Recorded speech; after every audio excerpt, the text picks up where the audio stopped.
네, 안녕하세요. 큐로셀에서 연구개발 센터장을 맡고 있는 김영철입니다.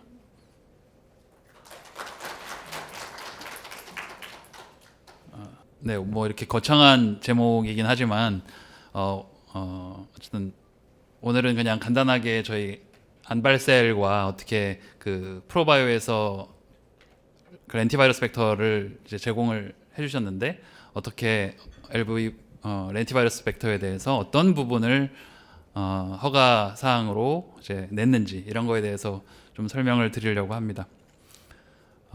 어쨌든 이렇게 뜻깊은 자리에 제가 서게 돼서 정말 영광으로 생각하고, 특히 이제 이번 행사가 프로바이오에서 주최를 하는 CGT 심포지움인데, 그래서 조금 더 저희 파트너사라고 할 수 있는데 프로바이오는 그래서 더 뜻깊지 않나 이렇게 생각이 됩니다.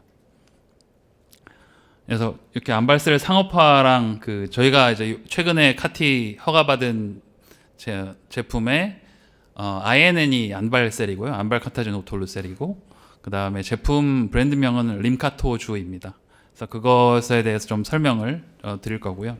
그 다음에 이제 렌티바이러스 벡터 CMC를 이제 프로바이오와 같이 했는데 많은 부분을 다 프로바이오가 했죠.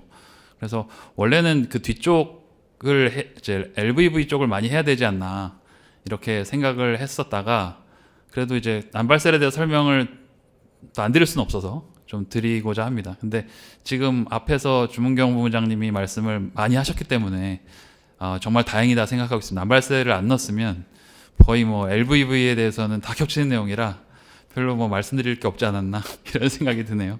그래서 좀 뒤쪽은 뭐 겹치는 부분은 조금 스킵을 하고 좀 말씀드릴 건 말씀드리고 그렇게 진행을 한번 해보겠습니다.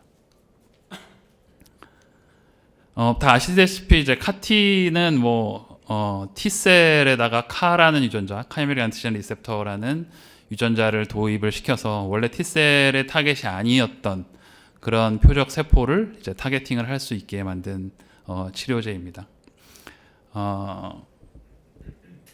그래서 기존 항암제로 그 치료가 불가능했던 말기 혈액암 환자에게서 단 1회만으로 이제 높은 완치율을 보이게 돼서 이제 각광을 받게 되었죠. 그게 2010년 초반이었던 것 같아요. 2012, 13년 정도에 이제 굉장히 그 카티 치료제가 각광을 받게 되었고, 그것을 통해서 이제 2017년에 최초로 이제 킴라이아라는 제품이 이제 FDA 허가를 받게 되었습니다.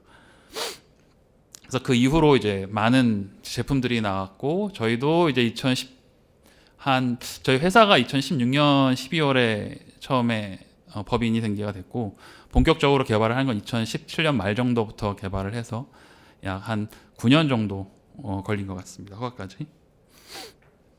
그래서 안발셀에 대해서 좀 설명을 드리면, 안발셀은 그 CD19 카티입니다. 그래서 CD19은 다 아시겠지만 B셀에 범용적으로 있는 그런 표적입니다. 그래서 B셀을 타겟팅하는 그런 카티이고요. 그래서 암세포도 타겟팅을 하지만 사실은 뭐 온 타겟 오프 튜머라고 해야 되나요? 그런 그 정상 세포, 정상 비세포도 사실은 타겟팅을 하게 됩니다. 왜냐하면 CD19이 정상 비세포에도 있기 때문에. 그래서 우리가 약간 그 온타겟 오프 튜머 톡스의 부작용처럼 보이는 B셀 어플레이지아, 그러니까 B셀 무형성증도 사실은 관찰이 됩니다. 근데 저희 안발셀 같은 경우에는 일반적인 CD19 카티와 조금 다른 점이 조금 아머링 스트래티지를 갖고 갔습니다. 그래서 카 유전자, 그러니까 다시 말씀드려서 카 단백질도 발현이 되지만 그것과 같이 그 PD1과 TGC라는 면역관문 수용체에 대한 숄트헤어핀 RNA를 같이 발현되게 되어 있습니다. 그래서 카 유전자도 발현하고 이제 PD1과 TGT, PD1 shRNA, TGT shRNA도 같이 발현을 해서 PD1과 TGT의 발현을 이제 억제시킨 그런 치료제입니다. 그러다 보니까 이제 PD1과 TGT로부터 이제 오는 그런 T세포 혹은 카티 세포의 불활성화 시그널을 좀 덜 받게 돼서 카티의 지속성을 높이게 됩니다. 그래서 좀 더 좋은 효능을 저희가 기대할 수 있고, 실제로 임상에도 좋은 효능을 저희가 관찰을 했습니다. 그래서 뭐 저희 안발셀은 면역관문 억제제와 카티를 같이 합친 뭐 그런 치료제다 이렇게 생각을 하시면 되겠습니다. 임상 시험은 저희가 2021년에 2쿼터부터 시작을 했네요. 그래서 2021년 2월에 이제 임상 R&D를 허가를 받아가지고 그때부터 임상은 한 2년 반 정도, 1상, 2상 합쳐서 2년 반 정도 진행을 했습니다. 그래서 1상을 한 1년 정도, 2상을 한 1년 반 정도 그렇게 진행을 했고, 1상은 이제 3개의 이제 코호트로 진행을 했습니다. 그래서 코호트 1부터 이제 코호트 3까지 계속 도즈를 올리면서 진행을 했고, 코호트 1과 코호트 3의 그 도즈의 차이는 한 10배 정도 됩니다. 그런데 어떤 독성이 다 관찰이 되지 않았고 안전성이 확보가 되었기 때문에 이제 임상 2상은 최고 농도였던 코호트 3의 농도를 가지고 저희가 진행을 했고, 총 11명에 대해서 진행을 했었습니다. 그리고 이제 임상 2상은 2022년 1쿼터부터 진행을 해서 한 1년 반 정도 진행을 했고, 총 79명의 환자에게 투여를 하였습니다. 그래서 79분의 이제 안전성 프로파일을 저희가 확보를 하고, 그 다음에 그 중에 73분의 유효성 프로파일도 확보를 해서 그 결과를 가지고 이제 2024년 말에 IND 말에 이제 허가 신청, BLA 신청을 했습니다. 전체적으로 저희 그 임상 효과를 보면 지금 이 슬라이드에서 보시는 것 중에 주황색 그래프가 저희 안발셀의 그래프입니다. 그래서 ORR도 물론 좋고, 사실 그 이 DLBCL 미만성, 그러니까 CD19 카티에서 저희 적응증은 이때 적응증은 그 DLBCL, 그러니까 미만성 거대 비세포 림프종이었는데 그것에서 사실 그 가장 중요한 거는 이제 CR, 그러니까 Complete Remission Rate가 사실 굉장히 중요한 의미를 갖습니다. 왜냐하면 CR이 아니면 사실 완치를 기대하기 어렵기 때문에 CR 레이트가 가장 중요한 이제 어떤 임상 파라미터라고 할 수가 있고, CR 레이트로 봤을 때는 이제 안발셀이 다른 제품의 임상 때에 대비했을 때 적게는 한 13%, 많게는 27% 정도 이렇게 높은 좋은 결과를 보였습니다.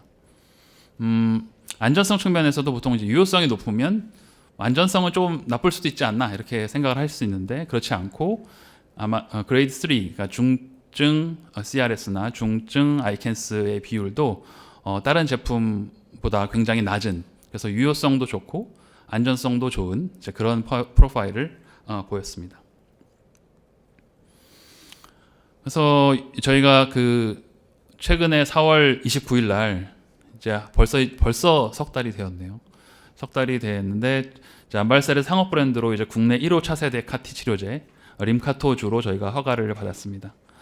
그리고 이제 임상 결과는 이제 학술 저널 그 블러드에 이제 냈고, 그래서 요거 그냥 로고랑 그다음에 기사, 그다음에 저희가 최근에 냈던 블러드에 냈던 논문 제가 가져와 봤습니다. 그래서 이런 결과를 통해서 지금 암질환 심의위원회까지 통과를 했고, 지금 약가 협상을 진행을 하고 있습니다. 그래서 빠르면 올해 내에 실질적으로 매출이 일어나기를 정말로 바라고 있는데, 계속 그렇게 하기 위해서 노력을 하고 있습니다.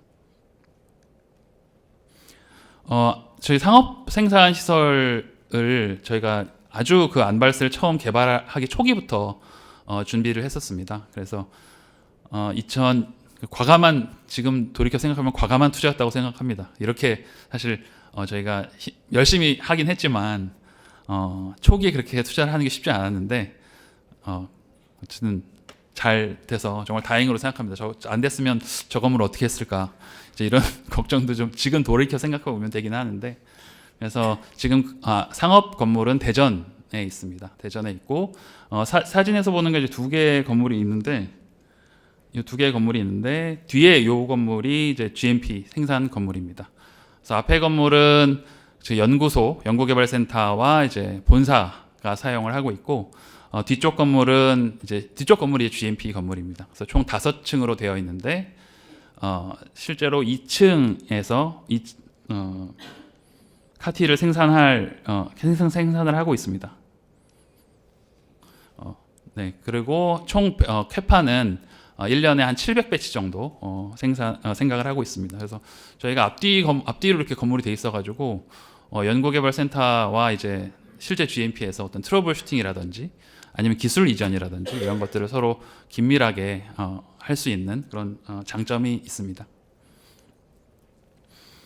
또 상업화 준비로 이제 저희가 안발셀이 다른 제품에 대해서 강점을 갖고 있는 거는 물론 앞에서 보여드렸듯이 뭐 임상 데이터도 물론 좋았지만 또 다른 하나는 이제 메인 투 메인 타임을 굉장히 줄일 수 있다라는 것입니다. 이제 메인 투 메인 타임은 뭐 환자로부터 혈액을 이제 백혈구 성분 채집을 통해서 이렇게 뽑고 그로부터 이제 카티 투여까지 이제 걸리는 시간이 이제 메인 투 메인 타임이라고 보통 얘기를 많이 하는데 저희가 한 16일 정도로 이제 생각을 하고 있습니다. 그래서 원래 임상할 때는 44일 정도 걸렸습니다. 그때는 많이 걸렸던 이유가 제조보다는 이제 QC에 많은 시간이 걸렸습니다.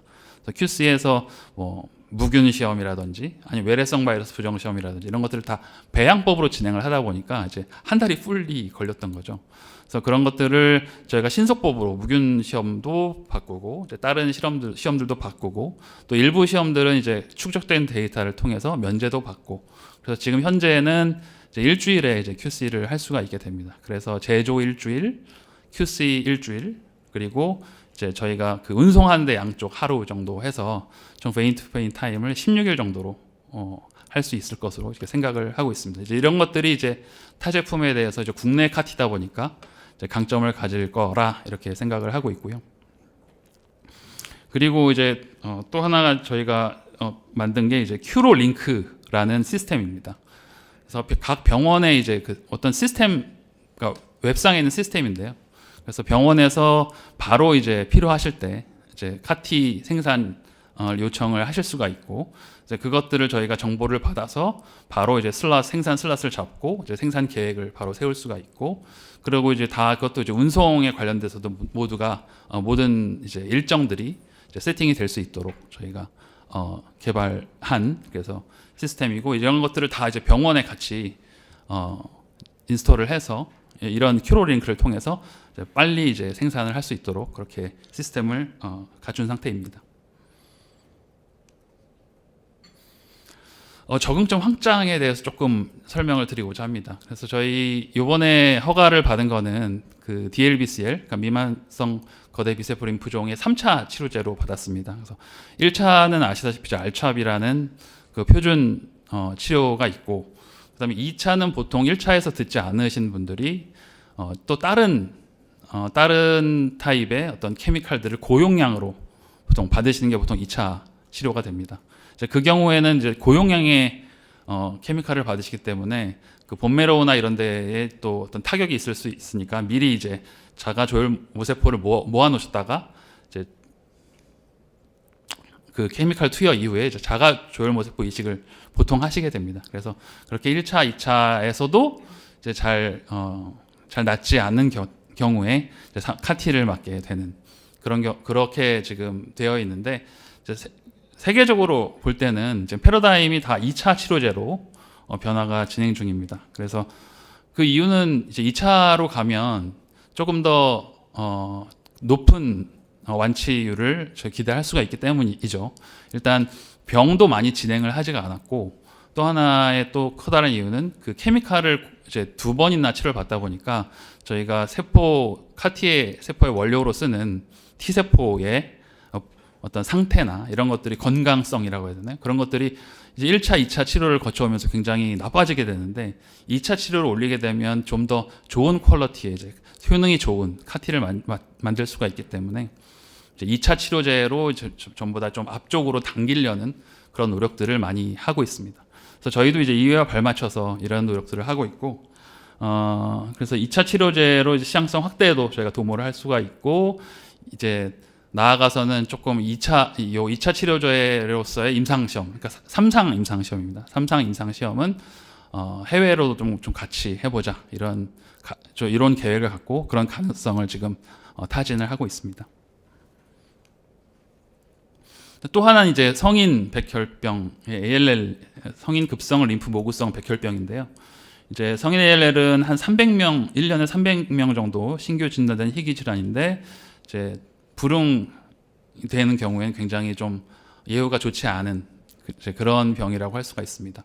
성인 백혈병도 뭐 같은 CD B세포 유래의 암이기 때문에 CD19 CAR-T를 치료제로 사용할 수가 있고, 근데 이제 지금 현재 국내에 들어와 있는 제품은 소아 백혈병에는 그 적응증을 갖고 있는데 허가를 받았는데 성인 ALL에 대해서는 아직 허가가 없는 상태입니다. 그리고 이제 다른 저희 국내 허가가 되지 않은 다른 제품 중에서는 성인 ALL을 적응증으로 하는 제품들도 있는데 그건 아직 국내에 들어오지 않은 상황이고요. 근데 뭐 뉴스를 보니까 이제 들어오려고 하는 것도 같긴 합니다. 그렇지만 현재 상태로는 지금 성인 ALL에 대한 CAR-T 치료제가 없기 때문에 저희가 임상을 진행을 해서 성인 ALL에 대한 적응증도 좀 추가를 하고자 그렇게 하고 있습니다. 그래서 그 허가는 저희가 임상 허가는 2022년 3월에 받았고 임상 1상은 지금 거의 끝났고 아마 올해 임상 2상을 시작하게 될 것 같습니다. 조금 이게 지체되는 이유는 그 ALL 환자들을 리크루트하기가 ALL 환자분들이 뭘 리크루트했다가 갑자기 또 병이 안 좋아지고 너무 급성이라서 그게 쉽지가 않더라고요. 그래서 이제 일상이다 보니까 조금 뭐 이런 독성이라든지 이런 것들을 잘 봐야 되는데 그런 게 여의치 않아서 좀 오래 걸렸고 아마 이상이 시작되면 좀 빨리 진행할 수 있을 거라 생각을 하고 있습니다. 또 하나는 이제 루푸스입니다. 루푸스는 이제 자가 면역 질환 중에 하나인데 다 아시다시피 이제 어떤 비세포가 어떤 자가 세포 자신의 세포 혹은 뭐 조직의 이제 조직을 타겟으로 하는 항체를 만들기 때문에 이제 그게 계속 자신을 공격하게 돼서 이제 발병을 하게 됩니다.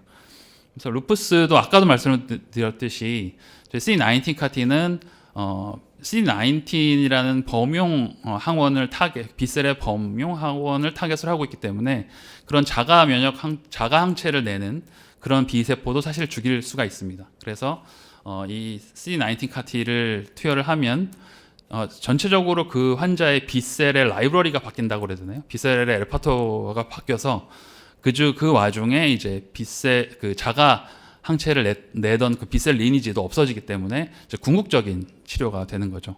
그래서 저희가 임상은 루푸스 신염을 가지고 할 건데 이런 아주 루푸스 이제 신장에 보통 큰 데미지를 주는 경우에 굉장히 위험한 상황이 될 수가 있기 때문에 많은 경우에 루푸스 신염까지 가면은 좀 위험한 환자고 그런 분들은 CAR-T를 투여할 만한 충분한 대상이 되겠다라고 해서 루푸스 신염을 가지고 저희가 임상을 하고 있고요. 2025년 26년 8월에 저희가 임상 승인을 받았습니다. 그리고 그 전에 치료 목적 사용 승인으로 2025년 3월에 한 분의 이제 환자분에게 투여를 했는데 이제 효과가 굉장히 좋아서 제가 전에 듣기로는 그분이 누구신지 모르지만 전에 듣기로는 그냥 정상적인 생활을 하고 계시고 다른 약도 다 끊으신 상태라고 합니다. 요건 사실 저희가 암발셀 림카토조에 대한 얘기는 아닌데 저희가 하고 있는 일들이 이제 하이퍼카인이라는 저희 플랫폼 기술이라고 할 수 있겠죠. 그래서 이제 아머링 기술 중에 하나인데 그런 거를 이제 도입을 해서 고형암 CAR-T에 대해서도 이제 개발을 하고 있고 중국에서의 연구자 임상을 통해서 빨리 이제 POC를 좀 확보를 하려고 합니다. 그래서 IIT도 이제 프로바이오에서도 서포트해 주시는 그런 서비스 중에 하나고 또 굳이 제가 갖고 온 거는 요런 이런 고형암의 카의 것들도 어떤 몰리큘들도 그 프로바이오의 카 리드 디스커버리 스트래티지 아까 말씀하셨던 그런 걸 통해서 이제 발굴한 것이 있습니다. 그래서 이런 서비스도 저희가 받았다 말씀드리려고 갖고 왔고요. 렌티바이러스 CMC는 앞에서 조문경 사모님께서 많이 말씀을 하셔가지고 그냥 대강 해도 될 것 같아요. 네. 혹시 말씀드릴 게 있으면 제가 짚고 넘어가겠습니다. 그래서 베인 투 베인 타임은 암발셀은 이제 16일 정도 베인 투 베인 타임이 그렇고 이런 과정을 거친다. 그래서 루카포레스 프로덕트를 저희가 받게 되면, 그러니까 저희 카티의 세포 출발 물질이라고 할 수가 있죠. 거기서 이제 T 세포를 이제 분류를 하고 활성화시키고 이제 렌티바이러스 벡터랑 이제 섞어서 그래서 이제 유전자 도입을 하게 된다라는 겁니다. 그래서 여기에 이제 바이럴 벡터가 사용되게 되고 이제 렌티바이러스 벡터를 지금 프로바이오에서 제공을 해주고 계십니다. 그래서 요 렌티바이러스 벡터에 대한 얘기는 대부분 다 프로바이오에서 하신 거고 저희도 이제 추가적으로 한 것들이 있긴 합니다만 그래서 프로바이오에서 하신 것들이고 렌티바이러스 벡터는 이제 허가상에서는 진짜 원료 의약품이죠. 원료 의약품이고 카티의 원료 의약품으로 허가 자료를 따로 이제 S 항목에 기술을 했고요. 그다음에 말씀하셨지만 이제 3세대 내종 플라스미드가 필요하고 이제 플라스미드는 그 GMP 그레이드에 준하는 수준으로 관리를 한다라고 이제 가이드라인에 옛날에 돼 있었어요. 그래서 이거는 뭐 준하는 수준은 아마 R&D하고 임상할 때는 될 것 같은데 지금 실제 상업 생산에도 이게 될 거냐? 이거는 좀 많이 얘기를 해봐야 될 것 같습니다. 식약처랑. 근데 저희는 이제 그런 게 싫어서 그냥 GMP 그레이드의 지금 플라스미드를 쓰고 있고 아까 말씀드린 GM 프로 그레이드의 이제 플라스미드를 사용을 하고 있습니다. 전체적으로 저희가 그 카티까지의 단계를 보면 플라스미드 4종이 필요하니까 그 4종 플라스미드에 대한 이콜라이 셀뱅크도 이제 4종이 필요한 거죠. 4개가 필요하고 이제 그 4개 플라스미드를 뭐 코트랜스펙션을 해서 아까 293T였죠. 293T에다가 코트랜스펙션을 해서 이제 렌티바이러스 벡터를 뭐 서스펜전이든지 아니면 어디어런트 셀을 통해서 얻게 되고 그거를 정제를 해서 저희가 받으면 이제 루카포레스 프로덕트 병원에서 받은 루카포레스 프로덕트에 이제를 이용해서 이제 카티를 만들게 되는 그런 과정입니다.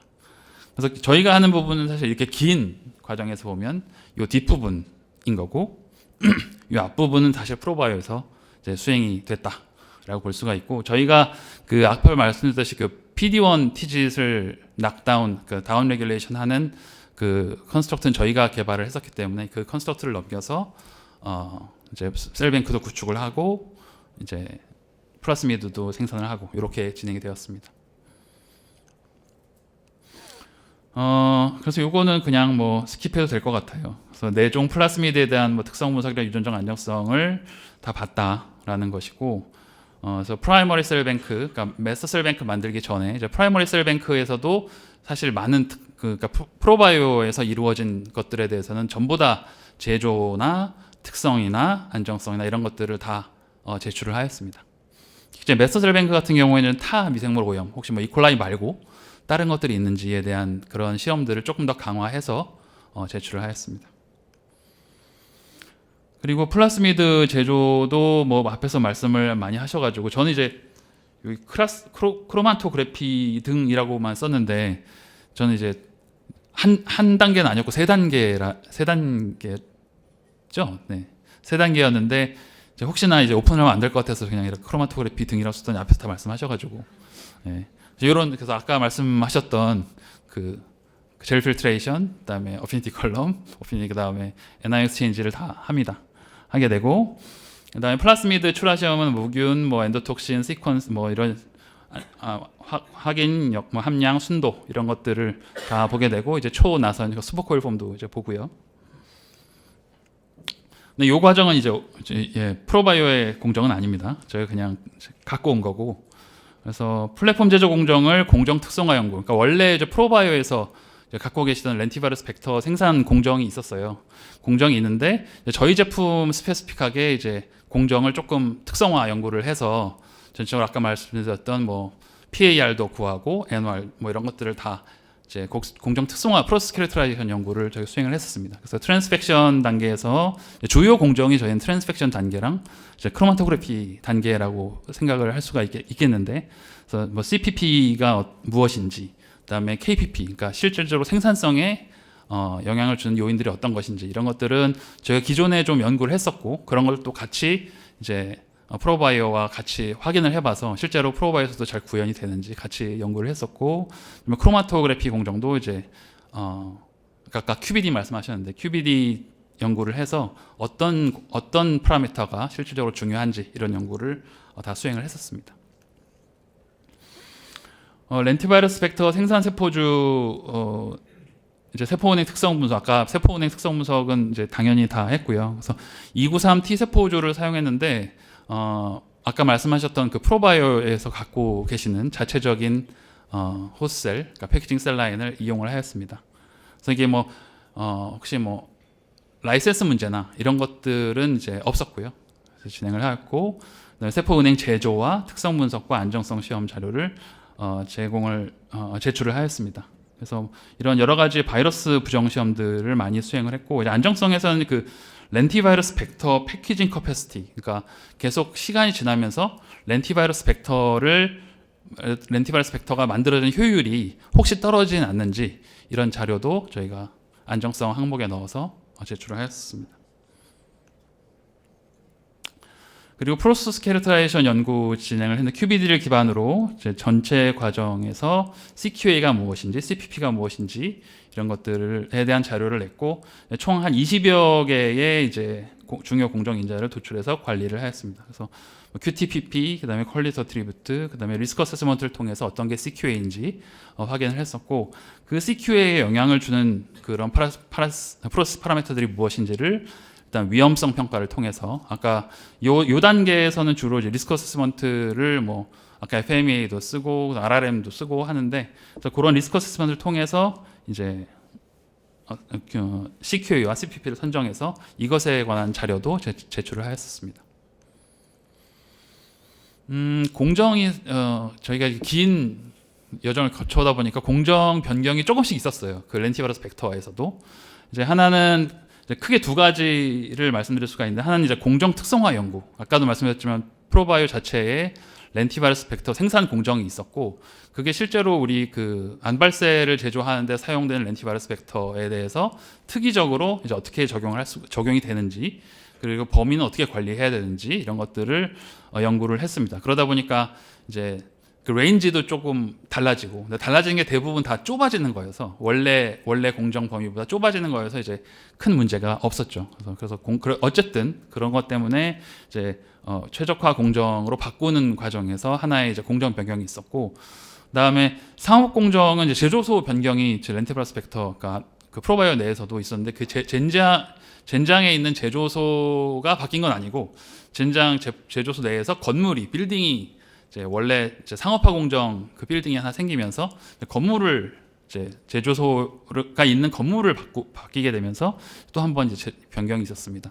그래서 이때 이제 필요한 것들은 이제 위험성 평가와 이제 비교 동등성 자료였는데, 위험성 평가는 이제 미리 이제 우리가 이런 공정 변경을 할 때 CQA에 어떤 영향을 줄 건지를 우리가 이제 위험성을 평가하는 자료를 냈고, 실질적으로 비교 동등성은 그 이런 공정 변경 전후에 퀄리티가 일정하게 유지된다라는 자료를 저희가 제출을 하였습니다. 그다음에 렌티바이러스 벡터 출하 시험은 아까 말씀을 쭉 해주셔서 이제 넘어가도 될 것 같은데, 이제 실험법 밸리데이션을 다 수행을 저희가 상업화 과정에서는 했었습니다. 그래서 그 BLA 제출하기 전까지는 아까 그 유틸렉스에서 물어보셨었는데 되진 않았었어요. 그래서 BLA를 하면서 그 밸리데이션이 다 수행이 됐고요. 그리고 특히 이제 중간 공정 산물, 그러니까 뭐 아시다시피 뭐 역가나 함량이나 이런 거는 그 공정 중간 산물에 대해서도 사실 다 봐야 되잖아요. 그걸 계속 모니터링을 하고 어떤 것들은 이제 CPP로 들어가게 되는데, 이제 그때의 이제 공정 중간 산물에 대한 특이성을 보았냐, 이제 이런 요청이 있었어요, 시각처에서. 그래서 저희가 밸리데이션을 하면서 마지막 완제 의약품뿐만이 아니라 이제 공정 중간 산물에 대한 특이성도 이제 같이 보았었습니다. 그리고 특성 분석 중에는 이제 또 하나 요청을 받았던 게 렌티바이러스 벡터와 잔류 숙주 세포 단백질의 그 프로파일을 LCMS로 다 뭐가 있는지 스크린을 해봐라. 그래서 공정 변경 전후에 저 프로파일들이 바뀌는지 봐라 라는 게 있었어요. 요거는 저희 큐러셀에서 자체적으로 수행을 하였고, 그래서 공정 변경 전후에 렌티바이러스 벡터를 이루고 있는 어떤 스트럭처럴 프로테인이 바뀌지 않았다, 또 거의 똑같이 나오고, 그 다음에 호스트 셀 프로파일도, 그러니까 호스트 셀 프로테인의 프로파일도 유사하다라는 자료를 만들어서 제출을 하였습니다. 그리고 또 하나는 이제 제조된 카티의 특성 분석도 사실은 요청을 했어요. 그러니까 렌티바이러스 벡터가 변하지만 실제로 그걸 이제 그러니까 카티를 보면 렌티브럴 스펙터가 원료 의약품이니까 실제로 완제 의약품의 특성에 어떻게 영향을 주는지를 봐라라고 해서 공정 변경 전후에 이제 카티를 만들어서 이제 카티의 퀄리티에서도 큰 차이가 없다라는 것을 보이는 그런 자료를 제출하였습니다. 네, 그래서 이게 제가 좀 길게 얘기를 했네요. 레슨은 사실 이게 가장 중요한 거인데 상업화까지 개발을 위해서는 그 최적의 파트너사를 정말 선택하는 것이 중요하다. 그러니까 선택이 아니라 만나는 게 중요한 것 같아요. 저희가 이제 선택을 하려고 해도 이제 좋은 회사가 없을 수도 있잖아요. 네, 다행히도 이제 프로바이어라는 좋은 회사를 만나서 이제 끝까지 여기까지 올 수 있었고, 뭐 좀 뜬구름 잡는 얘기라고 들릴 수도 있겠지만 위스터 관계가 아닌 정말 공동 개발이라는 동반자적 의식과 상호 신뢰가 필요하다. 이거 진짜 뜬구름 잡는 얘기처럼 들리실 것 같은데 정말 이게 중요합니다. 그래서 서로 신뢰를 하고 이제 빨리빨리 그 문제를 해결하기 위해서 서로 협력하는 그런 자세가 정말 중요하고, 그러기 위해서 긴밀한 소통이랑 뭐 신속한 의사결정이 정말 필수적입니다. 그래서 제가 이제 메일을 찾아봤더니 2020년 정도부터 이제 커뮤니케이션을 했더라고요. 그래서 약 5.5년간 이제 메일을 봤더니 한 7,000건 정도를 메일을 했더라고요. 받았더라고요. 저희가 보낸 것도 이제 저 정도 될 거니까 실질적으로 한 14,000, 5천. 그래서 계산을 해보니까 5.5년간 평균적으로 한 7에서 8개 메일 정도를 했는데 그게 별게 아닐 거라고 생각하시면 그게 토요일을 다 포함하고요. 그리고 처음에는 사실 개발 초기에는 사실 그렇게 메일이 없잖아요. 그러니까 사실 거의 허가 받을 때쯤에는 뭐 수십 통의 메일은 뭐 아주 기본이었던 것 같습니다. 그래서 정말 그런 메일들을 하나하나 다 리스판스하고 하나하나 대책을 세우고 이런 것들이 정말 중요하지 않은가. 그래서 정말로 서로 믿고 협력하는 게 정말 중요하다라는 생각을 했었고, 이 사진은 저번에 이제 제가 갔었을 때에 이제 프로바이어 방문을 했었을 때 찍은 사진인데, 그래서 이 자리를 빌어서 우리 그 PM, 그 프로바이어 PM, 그 QA, 그러니까 뭐 클레어나 테사나, 지금 매튜, 그다음에 QA에는 루카, 그다음에 야니, 뭐 모든 분들께 감사를 드리고, 특히 이제 한국에서 많이 애를 쓰셨던 주문경 상무님께도, 제니퍼에게도 진정 이 자리를 빌어서 감사의 말씀을 드립니다. 이상입니다.